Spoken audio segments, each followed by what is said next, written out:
Yo, what is up guys? Welcome to this video, and in today's video I'm going to show you how to delete a playlist on Spotify that you have created.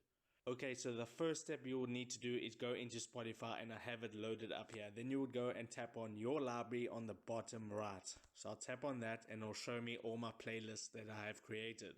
Now I'm going to scroll to the playlist that I want to delete, and I want to delete this one that says best tunes. So I tap on that, and then you presented with your playlist. Then what you want to do is tap on the three dots at the top right, and it'll bring you up another menu. Then you have a couple of options, and one of those options, as you can see, is delete playlist. All you would do is click on delete playlist, and then it'll say, do you want to confirm that you want to delete the playlist? You say delete, and the playlist has now been deleted. And that is it. That's how you delete a playlist on Spotify that you have created. So I hope you got some value out of this video, and if you did, make sure to smash that like button. Consider subscribing, because I'm uploading how-to videos about technology and social media every single day.